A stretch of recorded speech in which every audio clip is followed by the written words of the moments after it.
Assalamualaikum warahmatullahi wabarakatuh. Perkenalkan, nama saya Zakiyah Nisrina Salsabila, mahasiswi IIKI Jakarta dari Fakultas Usuluddin dan Dakwah, Prodi Ilmu Al-Quran dan Tafsir, kelas 4D. Di sini saya akan membahas mengenai kitab Musnad Imam Abu Hanifah. Nama lengkap Imam Abu Hanifah adalah An-Nu'man bin Thabit bin Zuta al-Marzuban At-Tamimi al-Kufi. Beliau lahir di Kufah pada tahun 80 Hijriah atau 699 Masehi dan wafat di Baghdad pada tahun 150 Hijriah atau 767 Masehi. Adapun riwayat yang mengatakan sebab beliau masyhur dengan sebutan Abu Hanifah, yaitu sebab pertama, karena beliau mempunyai seorang anak laki-laki yang diberi nama Hanifah, maka dari itu beliau diberi julukan bapak dari Hanifah. Lalu sebab yang kedua, karena sejak kecil beliau sangat tekun belajar. Sebab itu beliau dianggap seorang yang hanif kepada agama. Dan sebab yang ketiga, menurut bahasa Persia, Hanifah berarti pintar, di mana Imam Abu Hanifah ini sangat rajin menulis hadis-hadis. Kemanapun beliau pergi selalu membawa tentah. Oleh karena itu beliau diberi nama Abu Hanifah. Imam Abu Hanifah baru memulai fokus untuk menuntut ilmu setelah memasuki usia remaja. Beliau belajar fikih dan hadis dari banyak ulama di Kufah, Basrah, dan Mekah.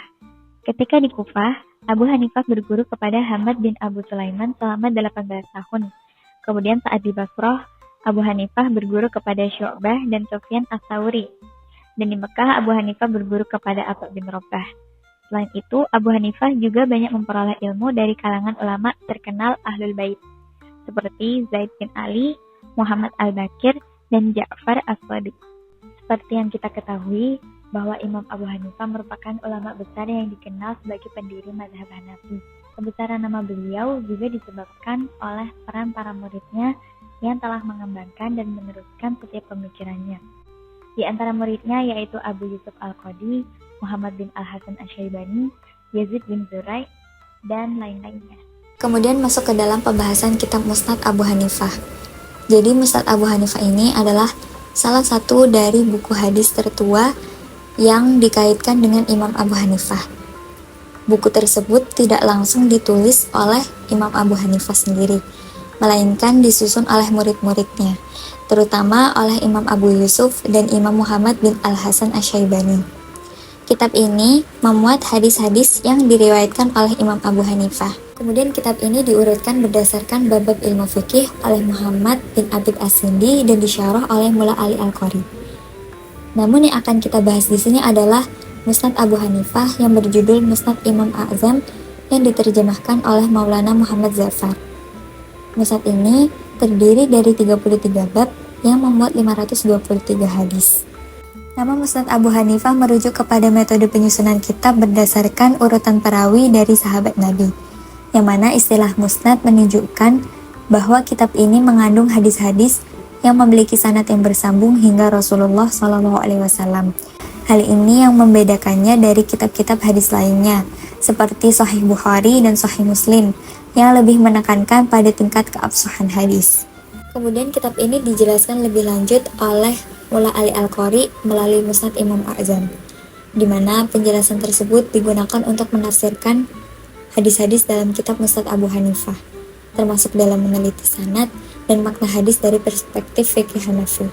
Namun karena kitab ini disusun oleh murid-murid dan generasi setelahnya, maka ada beberapa versi yang berbeda dalam susunan dan isi hadisnya.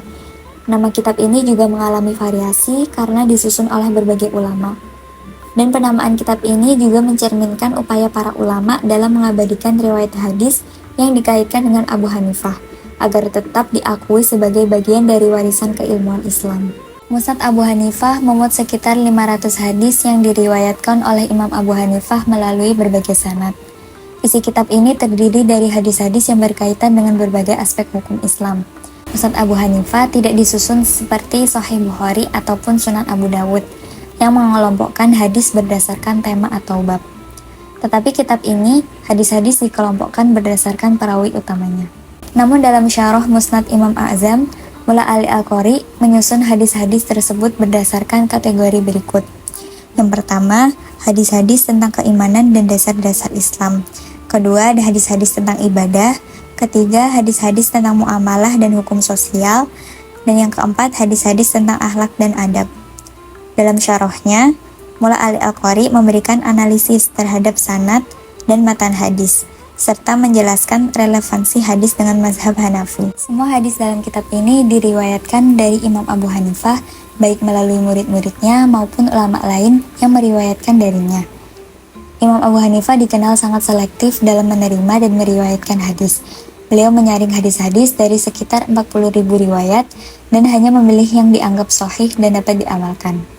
Jadi, Mulla Ali Al-Qari ini, dalam syarah Musnad Imam A'zam, beliau berusaha memperkuat status kitab ini dengan menjelaskan hadis-hadis yang sudah ada, serta mengklarifikasi sanad dan tingkat keabsahan hadis. Meskipun secara umum, kitab ini tidak setara dengan Sahih Bukhari atau Sahih Muslim dalam hal kualitas hadis. Dan para ulama memiliki pandangan yang beragam mengenai kitab Musnad Abu Hanifah. Namun secara umum kitab ini dianggap dan dihormati sebagai salah satu sumber penting dalam mazhab Hanafi dan menjadi rujukan dalam studi hadis dan perkembangan ilmu fikih. Mungkin cukup sekian dari saya, kurang lebihnya mohon maaf. Wassalamualaikum warahmatullahi wabarakatuh.